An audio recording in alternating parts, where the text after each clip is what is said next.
this video, I didn't really have a plan on what to do, but I just had the idea of, hey, why not do something that I've been wanting to do for a while, but I didn't really know what exactly I wanted to do.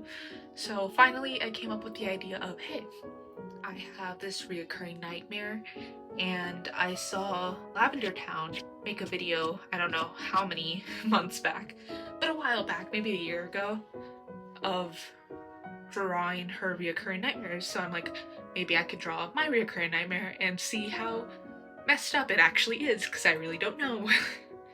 So that's basically going to be the entirety of this video, just me talking about my recurring nightmare and the story of it and what I think it could mean, but I'm not really sure.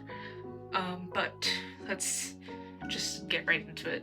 So this nightmare starts off with the idea that there's like a war, a civil war, or like something that's dangerous for children under the age of like 17 to be around. So they send me and my classmates, or my classmates and I, if I'm being more grammatically correct, off on a bus to just find somewhere to be safe. And I'm just sitting on the bus listening to all these people ramble. These people I've known since I was like, what, 5? Since I've grown up with them, just ramble on and on and on until finally something happens. The bus just stops suddenly. Turns out it broke down, the engine overheated since we were like in a deserty kind of area, and the bus, we didn't know how long it would take to fix, so we were just kind of stranded there for a moment. But then some of us look to the side and we see there's this building, and as we walked closer to it, it said Wax Museum and Hotel. So we kind of took this chance to just kind of see what's going on. We walk a little closer, we inspect the bushes, we inspect through the windows. There doesn't really seem to be anybody in there. We look around, there's no like cars, or at least there are a few cars, but they all seem old and run down. Some kids even like tried to pick the lock of a car, but of course the teacher who was with us, or the person in charge, shut the idea down and just walked to the front door. They open the front door and we all just see this place filled with dust and spider webs and cloths from like how an old rundown abandoned building would look like. But like I said, it didn't seem like there was anybody there.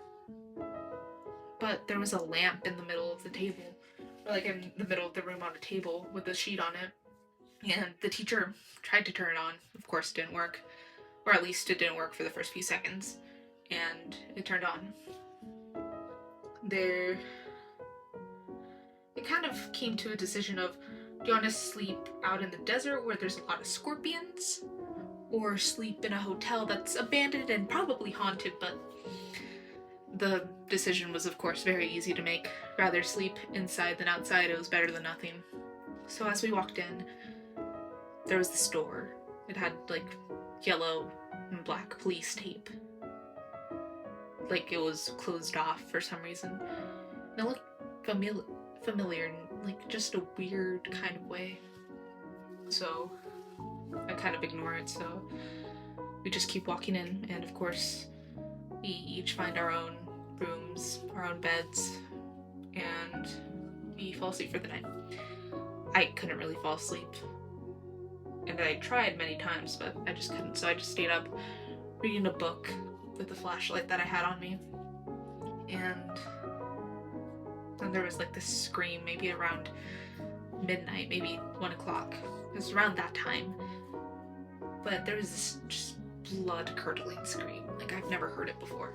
So I immediately grabbed the closest stick and head out to see what it was. And I looked down the hall to all the other rooms, and there was nothing. Well, nothing, and all the doors to all the other rooms were left open. And it seemed like they were all trashed and I kind of look inside some of the rooms and there's just stuff thrown around, like there was an obvious struggle. And so I kind of turn around, but I hear something from the stairs.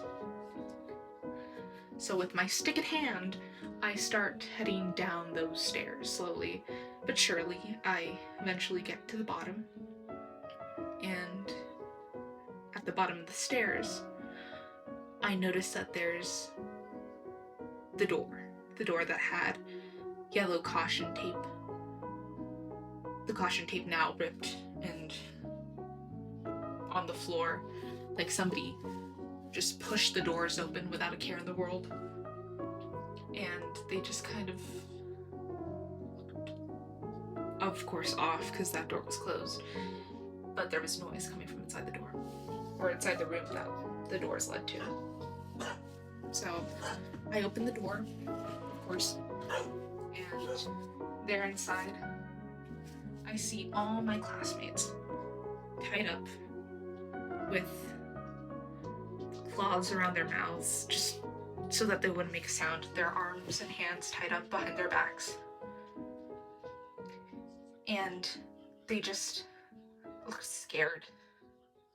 I dropped my stick out of surprise. I tried to walk backwards, but there was something behind me, and it put its hand on my shoulder. I turn around quickly, and there I see what looked and felt like wax statues. I didn't know of what, maybe historical figures, maybe just random people, but they were made of wax. I could tell from the way that they shined and the small bit of light that was illuminating them from the rooms. But of course, there was something off, something that I just couldn't put my finger on. It felt familiar. I knew what was happening. It's happened before, I just didn't really know it. And so I see the recognition in the wax figure's eyes as well, and it just looks down at me and says, "It's been a while since you've been here last. Why have you been gone for so long?" I looked at it confused, of course. "What do you mean? I don't know what's going on." It responds, "Oh, you know what's going on. You've been here many, many times. You can't just pretend like you don't know what's going on." So I think back, and it was true. I have been here before. I've been here multiple times before. I've been here maybe hundreds, tens of thousands. I don't really know. But I understood what they meant. They meant I dreamed this dream, this nightmare before. I've literally been in this place before.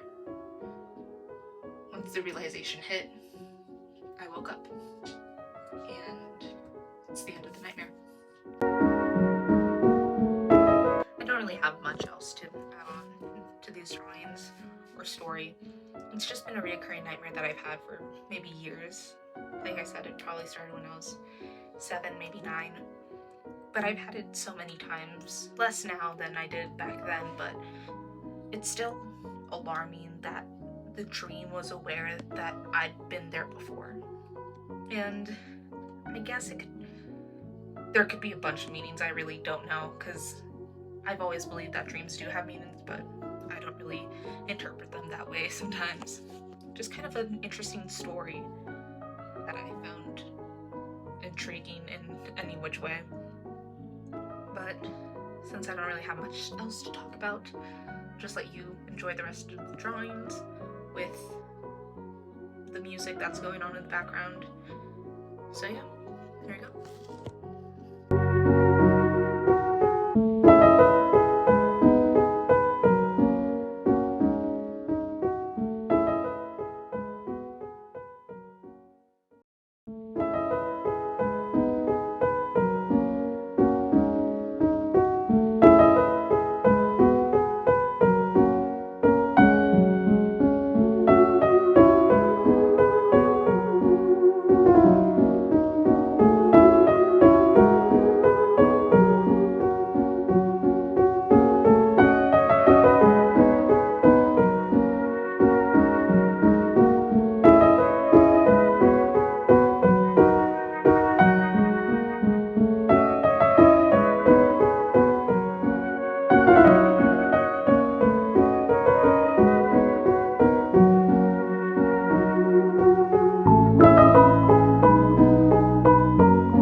that's all the drawings. These pictures will be up on my Instagram afterwards, or after posting this. Will probably be up in different posts because there's a lot to unpack, especially because there was quite a bit of terror, I guess I would say. But I had a lot of fun with these drawings. They were fun to doodle. My sketchbook's almost full, so there might be a sketchbook tour sooner or later. But yeah, thanks for watching, and I hope you guys have a good one.